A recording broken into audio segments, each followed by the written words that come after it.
Hey everyone, and welcome back to Culture Quips, the show where we dive deep into the fascinating world of language and culture. I'm your host, Alex. And I'm Maya. It's great to be back with all of you. Today we're tackling a topic that trips up almost everyone learning English, the hidden meanings and cultural nuances packed into everyday conversations. Exactly. It's not just about knowing the vocabulary and grammar, it's about understanding the why behind what people say. For instance, let's start with a classic. How are you? In many cultures, that's a genuine question about your well-being. But in the US or the UK, what is it really, Maya? It's basically a greeting. It's like saying hello. The standard response is almost always a cheerful, good thanks, how are you? Even if you've just had the worst day of your life. It's a social ritual, not an invitation to share your life story with the barista at the coffee shop. Right? And if you do start detailing your terrible morning, you might get some very confused looks. It's not that people don't care, it's just not the expected time or place for that kind of depth. You save the real talk for close friends, usually after they ask something more specific, like, hey, you seem a bit down. Is everything okay? That's a great point. The phrasing matters. A general, how are you, is a pleasantry. A specific, concerned question is an invitation to open up. Another one I love is the concept of making plans. In some cultures, if you say, we should get coffee sometime, it's a concrete suggestion.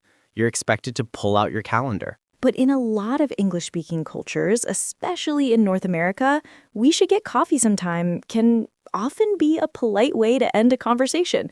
It's what we call a vague future invitation. It expresses a positive feeling like, I enjoyed talking to you and I'm open to seeing you again, but it's not a firm plan. Absolutely. The key is the follow-up. If someone is serious, they'll usually suggest a specific time or say something like, are you free next week? If they just leave it at sometime, it's often a friendly social signal, and the ball is in either person's court to make a concrete plan later if they really want to. No one's offended if it never happens. It's a way of being friendly without creating an obligation. Now, let's talk about apologies. The word sorry gets used a lot in places like the UK and Canada. You bump into a lamppost, you might say, oh, sorry. You're not actually apologizing to the lamppost. I hope not. It's often used as a softener or just to acknowledge a small inconvenience. If someone is in your way and you need to get past, you might say, sorry, can I just squeeze by? You're not admitting fault. You're just being polite and acknowledging their space. It's a social lubricant. Exactly. Whereas in other cultures, an apology is a serious admission of guilt. So overuse of sorry can be confusing. People might think, why are they apologizing so much? What did they do wrong? It's just a different cultural application of the same word. In the UK, it can even be used to ask a question, like, sorry, do you have the time? It's just a polite way to get someone's attention. This leads us to another tricky area, compliments. In the US, for example, compliments are often given and received quite directly. I love your dress. Oh, thank you so much. It's a straightforward, positive exchange. But in other cultures, including parts of Britain or Australia, there's a tendency to downplay compliments. You might say, I love your dress, and the response could be, oh, this old thing, I got it on sale years ago. It's a form of humility. Accepting a compliment too eagerly can sometimes be seen as boastful. It's a cultural dance, isn't it? The person giving the compliment isn't expecting you to believe the dress is old and worthless.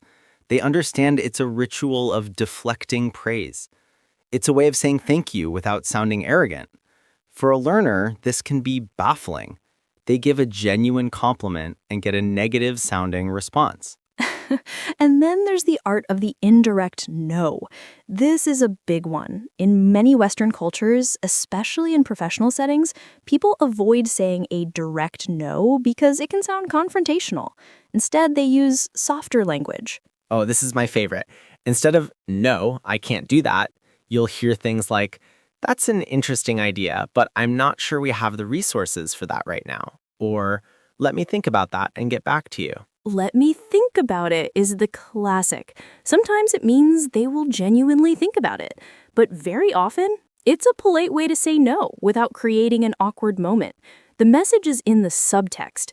If you don't hear back, that's your answer. It's a way to preserve harmony. And this can cause huge misunderstandings in cross-cultural communication. Someone from a more direct culture might hear, "I'll think about it," and expect a follow-up, a real consideration. When they get silence, they might feel ignored or disrespected.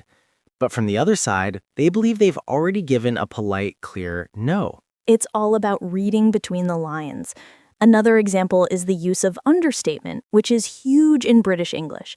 If a building is absolutely magnificent and awe-inspiring, a British person might describe it as quite nice.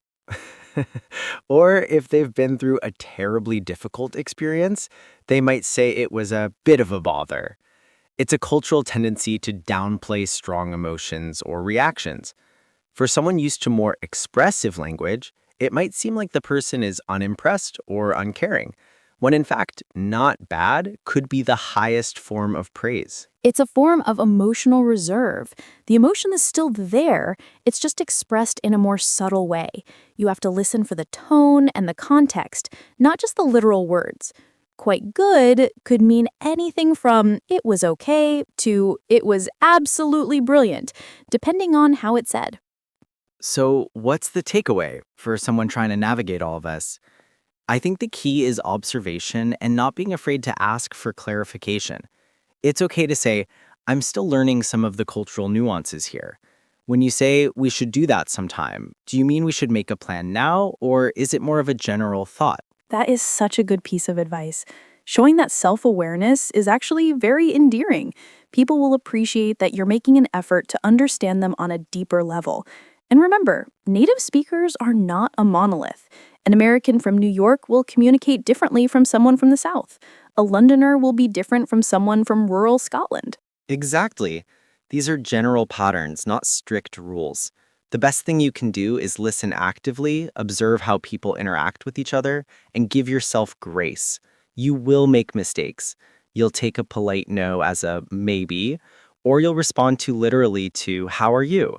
And that's perfectly okay. It's all part of the learning process. It really is. The goal isn't to lose your own cultural identity, but to add more tools to your communication toolkit so you can connect with people more effectively. Understanding these nuances opens up a whole new layer of the language. It makes interactions richer and helps build stronger relationships.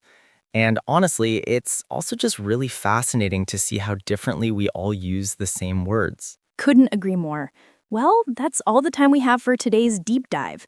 We hope this has been helpful and maybe a little bit eye-opening for you. We'll see you next time. Bye for now. Bye, everyone.